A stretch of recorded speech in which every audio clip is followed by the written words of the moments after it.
Well, good morning, everybody. 6th of August 2025.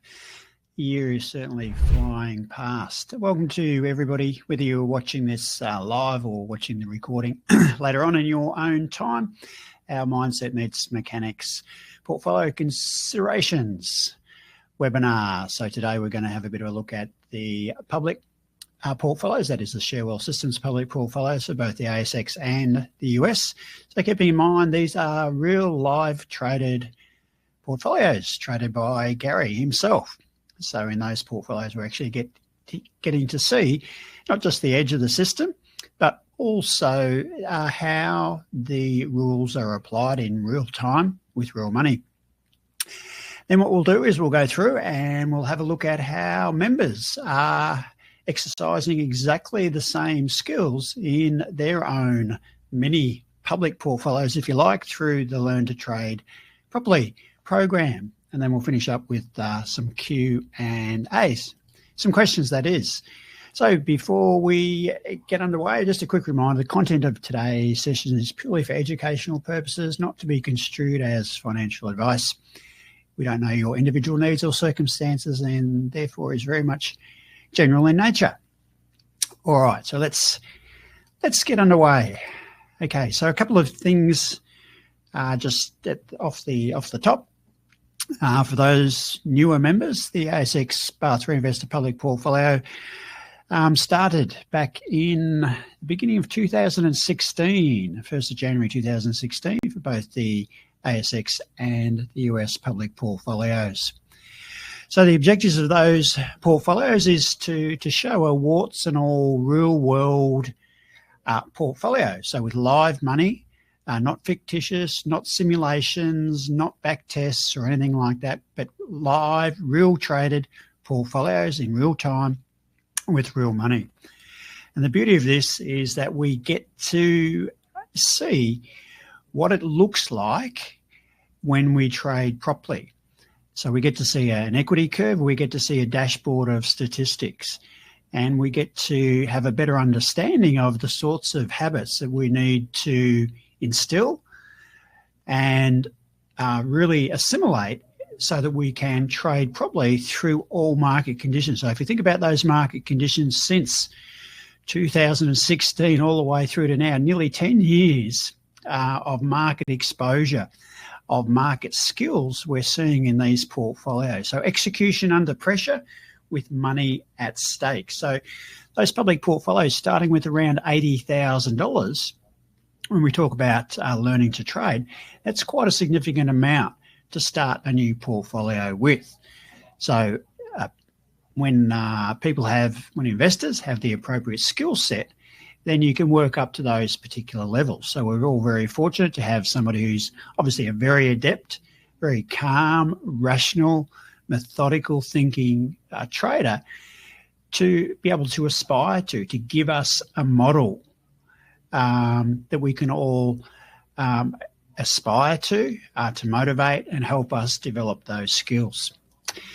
So keeping in mind the public portfolios here traded by Gary, you'll see a whole lot of ups and downs. Now, what I've popped on here, and you can do this yourself in Beyond Charts, is that when you've opened up your portfolio equity curves, on the right-hand side under the indicator panel, you can embed a number of different sub-panels into that chart. So what I've popped on there are the open trades, and there's a way that you can manipulate the open trade so that it displays as a histogram, and if you make those histograms wide enough, you'll get to make it look exactly like it does on your screen at the moment.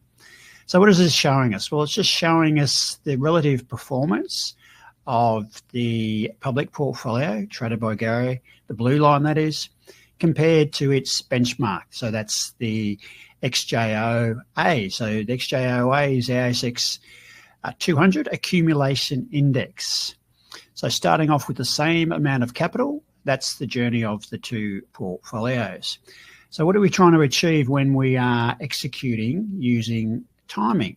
Well, obviously we want to be invested when the market's rising, and when the market's falling, we want to be seeking the safety of cash in that particular market environment. So as the market's rising, we want our portfolios to rise. As the market is falling, we obviously don't want our portfolios to be falling as much as the market. And so this is what we refer to as sequence of returns risk when those big bear markets occur in your investing lifespan. So you can see there a quick snapshot of the two. You can see where the open trades are. So you'll see as an example, this period through COVID, that the public portfolio went almost to cash completely to cash during that particular period. I think there was only one open trade during that particular time frame. Then as the market rebounded, then the portfolio started to move upwards again. And you will note that the index, by comparison, is invested all the time. So you need to remember that. So if the market does happen to have a bounce, it's going to be doing it with the full allotment of capital, whereas our portfolios, when we're trading, because they are in cash, will take a little while to become fully invested again. So there can be a little bit of lag if the market happens to have a sudden bounce back. So just something to remember there in terms of the nuances between a buy and hold strategy and a timing-based strategy and the key overall objectives. So over that period of time, ASX portfolio just up over 200% compared to the accumulation index at around 140. You'll see the red zone down below here. This is periods of drawdown. So whilst the portfolio has had periods of drawdown, likewise, the benchmark has also had periods of drawdown. In actual fact, many indices spend up to 90% of their time in drawdown. And you can actually look at the level of drawdown, and the public portfolio spends a fair amount of its time in drawdown. So indices, as I mentioned, 90% of their time in drawdown. That just means that 10% of the time they're making new all-time highs. So we need to think about that, how often you're looking at your portfolios. And keep that in mind, that it's very likely that you're going to be experiencing lots of periods of drawdown. And handling drawdown in a calm, rational way is a skill. It's a trading skill. So let's have a look at, that's the ASX. Over the course of that particular time, the overall outcomes, 200 compared to 140 thereabouts. In terms of the US, again, the blue line there is the public portfolio. Again, the green area there is the number of trades, open trades. And again, you can see during quick market dips in particular, how the portfolio goes into cash. And then as the market starts to recover, the portfolio takes a little while to also start recovering. And again, keeping in mind, market's always fully invested, isn't it? Whereas our portfolios are using timing during those situations sitting in cash. Again, you can look at the red area that represents drawdown and how much of the red is below the line. So you can see there when it goes flat, then that means we're making new all-time highs. So there's only a few snippets along the way that you can see where it's actually come out of the red zone, if you like. It doesn't actually go into the white zone. It just, all it does is stays flat. So that's where we're making new all-time highs. So you compare that to periods of drawdown. And again, the portfolio exhibiting lots of time spent in drawdown and exactly the same as the market index. So we need to be comfortable with this concept of drawdown. It's something you just can't avoid. So again, a comparison at the bottom there, around about 12% for the US public portfolio versus the buy and hold of the index at 14.52. So in a rising market, if we can match the index or get close to it, that's a pretty good outcome. What we need to be careful of in particular is that sequence of returns risk. Now it's coming at some point, we just don't know when. So we don't want to be left, Warren Buffett has this great saying, we get to see who's swimming naked when the tide goes out. So we want to make sure that none of our members are swimming naked, and when the tide goes out, that we're all suitably attired. So that just means that we've got our risk parameters built into our trading methodology. We're following the rules in a very rational and methodical way. All right, so Gary presented this chart a couple of webinars ago, and I think it's worth just going over once again, just as a reminder that through any trading methodology that you're going to employ, you're going to go through periods of drawdown. Now, how many periods of drawdown are you going to experience? Well, we've just seen through the previous couple of examples that you're in any investment, even if it's in an index, you're going to spend a lot of your time in drawdown. And so the degree of drawdown, the depths of drawdown, and the length of time are going to have a potential impact if you are an investor or a trader who doesn't have the right skill set, the right rational approach to their trading. So if you're using a very primal way of thinking, flight or fight, you're going to find those periods of drawdown a real challenge. And over the last 10 years, you can see on the chart there that there's been in excess of 10 periods of greater than 10% drawdown. And there's been 3 periods of greater than 15% drawdown. So that's going to represent a degree of discomfort, or a large degree of discomfort, for those investors that are not logical, slow, rational thinkers. Putting this all into context, understanding that drawdown is just a function of being in the markets. So when you think about that and you understand that, then there's really nothing to fear, because we know that over the longer term, indices have a survivorship bias. And we also know that when you're using SPA3 Investor, a system that has a robust, verified, researched, back-tested, live public portfolio, so forward testing of research results with real money, and also having the ability to run simulations over different timeframes, gives you the confidence to be able to keep on trading. So having that understanding of how an edge manifests in your portfolio is very important, because even in the US, there's been a number of 10% plus periods of drawdown. So in fact, over 11 periods in the last 10 years where we've had greater than 10% drawdown, we've had drawdowns within drawdown periods. So it's important to understand that it's going to happen, and that we remain calm and continue to execute so that those portfolios come out of drawdown. And as you can see in the past 2 slides, they've done exactly that. All right, so some real world portfolios on top of that. So we've seen through those Sharewell Systems public portfolios, we've seen live execution. We're able to look over Gary's shoulder and see exactly the outcomes that have been achieved. So the objectives of the real world portfolios for Learn to Trade Properly is to see what is actually happening on a day-to-day, week-to-week, month-to-month basis. So again, building those functional trading habits.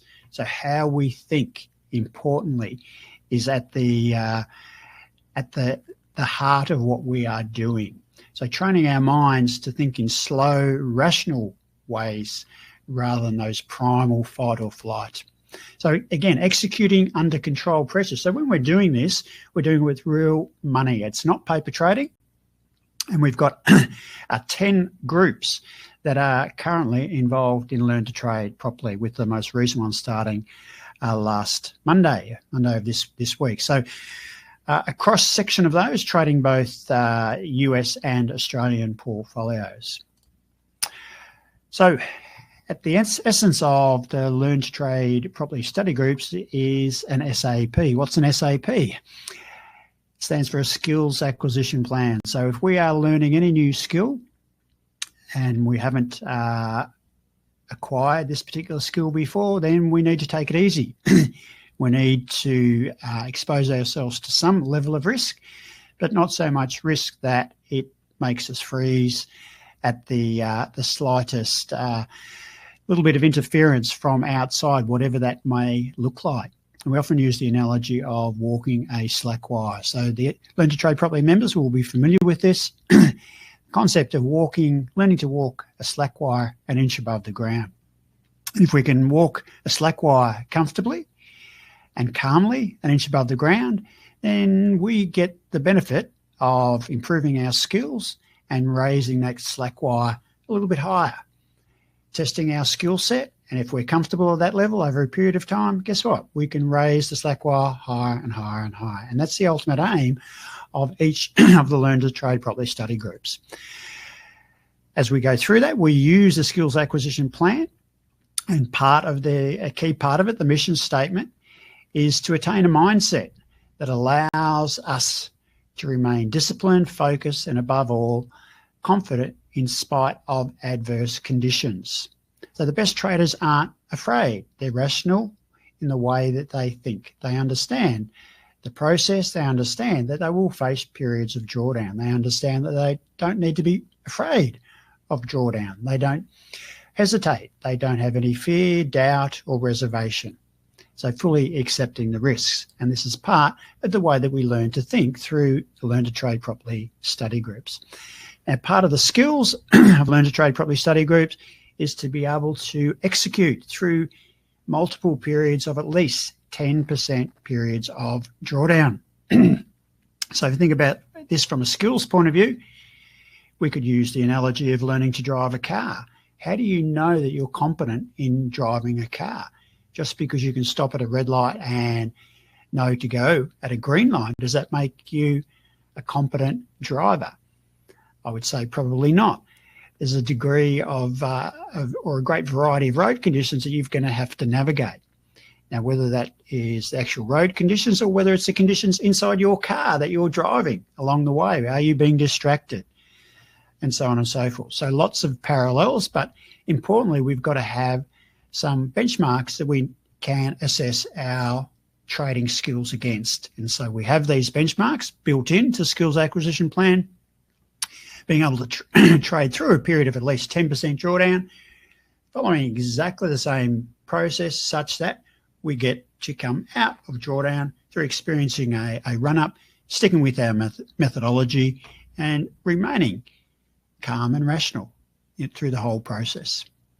So part of the Learn to Trade Properly, we use three main resources, and one of those is Trading in the Zone. Every member Sharewell Systems should have a copy of this book, and we learn to think in terms of probabilities and the realities of trading and the 5 fundamentals. And once we start to understand those and think about those, they help to put us in a much calmer, rational mode of thinking, because we are starting to think in terms of probabilities and understanding. And so therefore that flight or fight, all those misunderstandings, misconceptions about the market's rigged, and so on and so forth, they disappear to the back of our minds. And so we are able to replace them with and employ a slower, more rational way of thinking. And that slower, more rational way of thinking is really discussed at length in a fantastic book by Daniel Kahneman, a winner of the Nobel Prize in Economics, and it's called Thinking Fast and Slow. So we don't want our members to be like the chap on the left there, who is using a primal way of thinking. That was very useful for us in terms of our evolution, because it kept us safe in our environments. However, that use of that thinking in the markets is quite destructive and will lead to rack and ruin. And we need to change the way that we think. So we're looking to learn ways to think or employ rational, slower, more logical, more reasoned thinking, because that helps us to execute with discipline and consistency, because we understand how an edge manifests. We understand our role in allowing the edge of our methodology to manifest as well. Whereas if we don't think like that and we're flight or fight type of mode, then any period of drawdown that we're going to experience, and we are going to experience drawdown, then we're going to get out our club and we're going to start hitting people with it, because that's the only way we know how to think. We have to get out of that particular mode of thinking. So we learn how to do that through the Learn to Trade Properly study group. And importantly, we have somebody to teach us how to create this new way of thinking, how to make it a habit. And we do that through the brilliant work of James Clear and Atomic Habits. So those of you that are a part of these groups, hopefully you're starting to see the methodology in terms of creating new habits in our thought processes. So when we have a cue, a craving, a response and reward, which we talk about in Atomic Habits, we're able to apply the right sorts of strategies. All right, so let's have a quick look at some of the portfolios just for a little bit of comparison between start dates for each of these groups. So this is the one started back in September, and you'll see there the blue line again representing the outcomes, the equity curve, and it's already had a minus 13.5% period of drawdown. So those members who have gone through that period experienced that drawdown and now reached another high in their portfolio have ticked the first box. They've been able to trade through that period of drawdown. So they've got at least one benchmark comparison that they've gone through. So think about that compared to the public portfolio. There's been at least 10 times when Gary has had to go through those periods of drawdown. 10 times there's been at least 10% periods of drawdown and 3 times greater than 15. So think about how many times in the future you're going to be going through this and the benefit of remaining calm and rational. Really important. So again, you can see the periods of drawdown in the portfolio. Guess what? Even though the portfolio is getting towards its all-time highs at the moment, by comparison, it is beating the index again. Short window, isn't it? We're not even up to 12 months yet. And yet that portfolio has spent a huge amount of time in drawdown. We just need to get used to it. All right, so that's September. These are some of the current holdings there and the level of profits in there as we speak. This is as of yesterday morning. You can see there are a few trades there trading along quite nicely.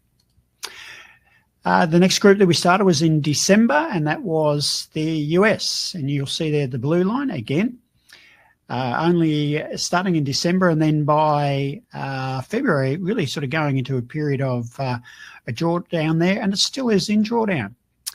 In fact, the depth of the drawdown was 21%. So given that you were starting a new portfolio and you'd gone into a 20% odd drawdown only a couple of months after starting, if you didn't have the right mindset and you were employing system 1, fight or flight type caveman responses, you would have found this period extremely challenging. I dare say a number of inexperienced traders would have stopped during that time. They would have said, this is ridiculous, this doesn't work, thrown out all skerricks of rationing and rationalizing and reasoning. And that's not what are they ever going to become a calm, peaceful investor? Are they ever going to get to employ a rational state of mind? No, of course not. They'll never, if they go back into the markets again, and they haven't learned to employ those skills, then the same thing's going to happen over and over again. And there's lots of tales of that. So really important to understand at this particular point in time, that level of drawdown. It's been in a period of drawdown for an extended period of time. How do we deal with that? Well, we just think rationally. We understand the edge, how it manifests itself. We think long term in terms of our investing horizon, and we remain in the flow. So that's the portfolio for December. We go through, there's a couple of open positions there. GNRC rather, up 40 odd percent. We'll come back to that one in a moment because it's an interesting one to look at. So they're the current holdings. The one starting in February in the Australian market. Not too long after the portfolio started, went into a period of drawdown. Again, thinking about we started 3rd of February and on the 18th, we went into this period of drawdown. You can see the market, the black line, went fairly similar, isn't it? So again, periods of drawdown, those market periods of drawdown up to 90% of the time. Look at the red lines, look how frequently the portfolio is in drawdown, and yet it's gradually moving upwards, isn't it? And that's what's going to happen over a period of time if we continue to follow the methodology. All right, so you can see there, number of trades open. We started to open a few trades. Number of trades reduces as we're going through a period of drawdown. then ultimately what happens, the market starts to recover. Remembering when the market starts to recover, it's doing it fully invested, isn't it? Whereas their portfolio coming off a low base of 2 or 3 trades and then having to ramp up. So there's always going to be a little bit of lag there along the way, and they're the current open positions. I go through and have a look at the US by comparison. Wow. Started on the 3rd of February and then on the 5th, a couple of days later, it went into this period of drawdown of 20-odd%. So again, if this was your first time in the markets and you weren't learning to walk that slack wire an inch above the ground, and you might have been doing this 2 meters above the ground, and you've hit a fairly substantial wobble in terms of drawdown, let's call that wobble a period of drawdown, what do you think you may have done on that slack wire? Maybe you've jumped off. Maybe you've lay down on top of it, hang on to it with your hands, feet, knees, everything. Maybe you've just let go completely.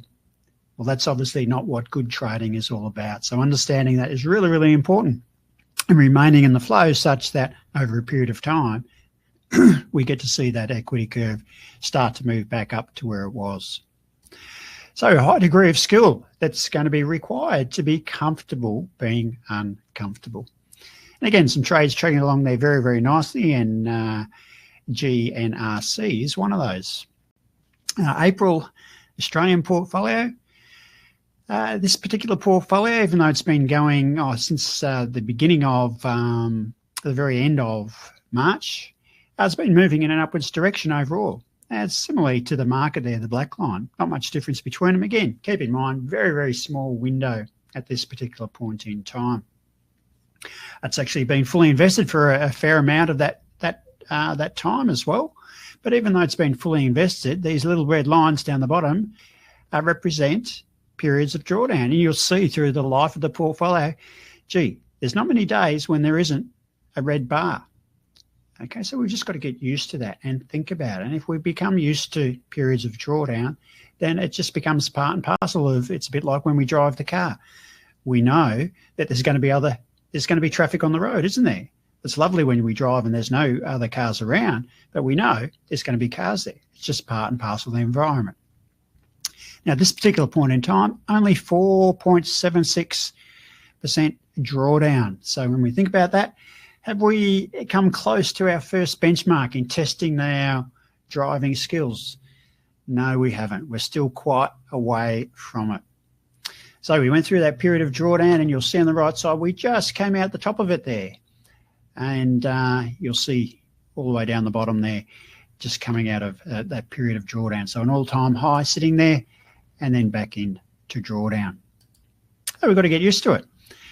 And they're the current open positions. Looking at the US portfolio, again, interesting that the line was flat to start with. There were no trades, and you can see down the bottom here, no trades. The market having all sorts of gyrations along the way.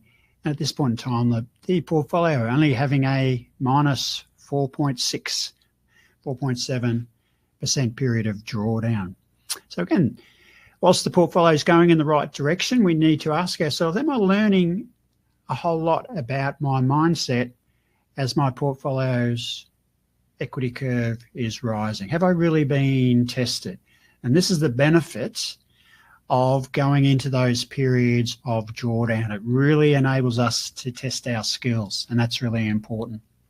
Because if we don't get tested, we're never going to know how we're going to handle situations in the future. And if you keep having a rising portfolio and think, well, this is great, I'm going to add more capital to it, which is a fairly normal thing for most investors to think about, you're going to come unstuck at some point, because you are definitely going to go through a period of drawdown if you don't have the appropriate mindset and way of thinking, the habit of thinking in a calm, rational, logical, slow, rational way, then you're going to really struggle with drawdown.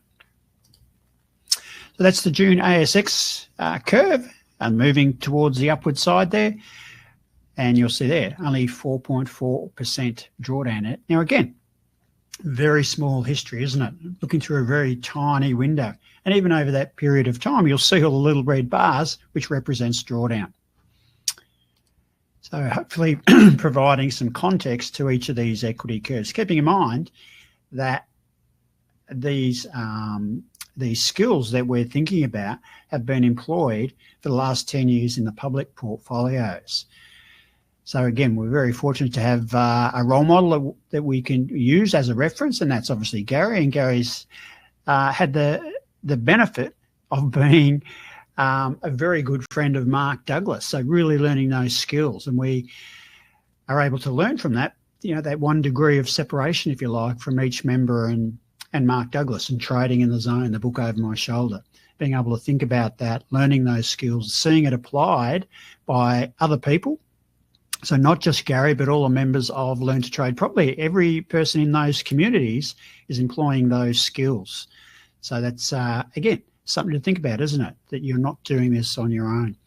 So that's the USA June portfolio, up and down, zigging and zagging all over the place. So portfolios do. And obviously when we're looking at it in a very small time frame, those zigs and zags can look quite severe. But even with that, it's only sitting on maximum drawdown of just over around 4.8%. Okay, so there is a little gap between there and the market at this particular point in time, but nothing to worry about.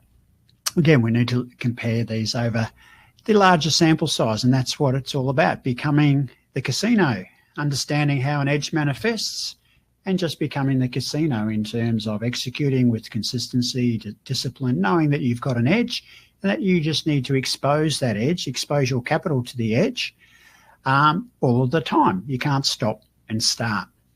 You can't choose when you want to be the casino. You're the casino all the time. So 2 trades here, anything can happen.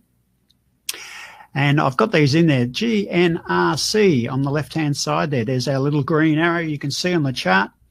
There we had a period of upwards movement. It was sufficient to generate a breakout. We don't know what's going to happen at this particular point in time. And stock moved up, went sideways for a little bit, and then all of a sudden one night, an announcement, might have been earnings, could have been anything, and off it took. We didn't know that was going to happen, and just exactly the same with ALGN. Stock moved up, sufficient enough to create a breakout. Stock started moving up, and then all of a sudden, maybe it was earnings, it could have been anything, could have been any variable at all, and we ended up with an exit signal. So a little bit of the yin and the yang, if you like. And so the way that we think about this is to compare 2 different traders, a system 1 thinking trader and a system 2 thinking trader. The system 1 thinking trader at this particular point in time probably would, if they were in GNRC, would probably be thinking, oh, wow, this is awesome. I'm going to add some more capital to my portfolio. I'm going to buy some more of this. Could be anything. The person, system 1 with ALGN, what would they be thinking? Oh, my goodness, it always happens to me. Now, what other sorts of things might they be thinking? This is ridiculous. I've just got in and now I've got an exit signal. Are they really employing any of those slow, rational ideas? Are they understanding of an edge? Are they understanding of the 5 fundamentals and the benefit of knowing those 5 fundamentals can have in adopting a probabilistic mindset, which helps us to be at peace and understand that anything can happen at the end of the day, can't it? We don't need to know what's going to happen in order to make money. I don't need to know what's going to happen at this particular point in time with our entry signal. I don't need to know what's going to happen here. Why not? Because I know that if I continue to execute, because my system has an edge, that edge will manifest itself into the portfolio. There's going to be a random distribution of wins and losses for any of the set of variables that defines an edge. An edge is nothing more than an indication of a high probability of one thing occurring over another. And every moment in the market is unique. So just different ways of thinking, isn't it? I'll just wrap up on this. People do not decide their futures, they decide their habits, and their habits decide their futures. I think you can even transpose a couple of different words in here. We could say traders do not decide their futures. They trade their habits, and their habits decide their futures. So if you think about that, you trade your habits. What are your habits? Are you habitually thinking as a fight or flight primal type of trader, or are you trading your habits such that you are calm, rational, slow in your thinking, using a logical, methodical approach, because you understand how an edge manifests and you understand what it means to be the casino and not System 1, the person on the other side of the casino, the gambler. Think about that. There's a distinct difference. It's subtle, but it's very, very important. So again, if you're wanting to join any of the Learn to Trade Properly groups, I encourage you to do so. The next one is starting off in October, and we'll also be doing SPA3 crypto as part of that Learn to Trade Properly study group. So just on that, Gary's very close to completing the SPA3 crypto package.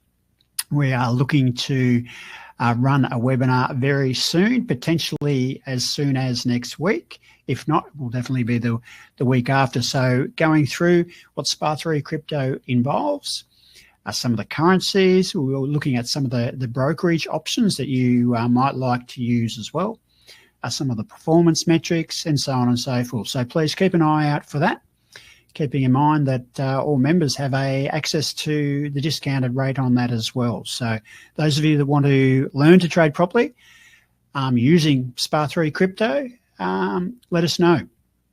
And you can jump online there. You can go to that particular site. We'll link this to the recording as well in the email, so that if you're wanting to join the next Learn to Trade Properly study group, whether you want to do it with shares in the Australian or US market or trade SPA3 crypto, then just click on that link, register your details, and we'll look after everything from there onwards. All right, so they're the skills acquisition at the center of the Learn to Trade Properly, taking you from a slackwire walker of low skills, raising that slackwire, and ultimately being able to walk across a much higher wire. All right, any questions at this particular point in time? I'll just go back to the beginning there. Any questions? Yeah, so Marco, that portfolio at the moment underperformed? Yeah, for a period of time. There'll be periods of underperformance and outperformance along the way. So definitely you'll get periods that occur like that, depending on what happens in the market conditions and when you start a portfolio as well. And hopefully that's sort of come through. Even looking at the Learn to Trade Properly portfolios, that you'll see that it can make a difference, you know, when you start a portfolio as well as to the initial outcomes. But over the longer term, they start to take, your equity curves start to take on a more and more similar shape. But good question. Can you tell me more about SPA3 crypto? Yes, at this particular point, I think there's, off the top of my head, there's eight cryptocurrencies that are going to be involved in that. There will also be a couple of ETFs that'll be involved as proxies for a number of the cryptocurrencies. Some of them you will be able to trade through various stock brokers. The limitations of some of that will be that some of them only allow you to trade in a certain number of decimal places. So there are some benefits to having a more dedicated crypto broker, but Gary will present more of that information in much greater detail than I can at the forthcoming webinar. So keep an eye out for those invitations. Don't forget that we will be recording those webinars as well. So if you can't make it, as long as you've registered your details, then we'll send you out the the recording. Do you have any white papers with backtesting? Backtesting of the crypto, I'm assuming there, Marco. Yes, because Beyond Charts has the simulator built into it, you'll be able to run simulations as well. And obviously, as part of SPA3 Investor, you can run simulations back in time, different positions, different starting dates, different amounts of capital. You'll be able to do exactly the same with the crypto methodology as well. And that's really important because you need to have confidence and faith and trust in the edge. Now, it's all very well to understand how an edge manifests, what it looks like, and seeing those simulations as examples of the edge unfold over a period of time. It's a completely different skill set to then be able to trade that edge. So to trade that edge, you need a mindset with an edge. A mindset with an edge is a mindset that thinks in slow, rational, calm way, not a flight or fight type of process. Okay, so really important that if you're going to trade SPA3 crypto, then you're probably going to find that your equity curves are going to zig and zag a whole lot more. What does that mean? Well, it means that you're going to experience lots of drawdown. So if you are a primal flight or fight system one type of trader, then you're going to struggle. Absolutely. And particularly so when we start running learn to trade properly leveraged portfolios, then you're going to find that is even more difficult. So we need to really skills up at the way that we think, employ that slow, rational, Daniel Kahneman explained type of thinking. All right. Well, I think that's it for the moment. We'll wrap it up there. Again, look forward to catching up with you same time next month. Bye for now.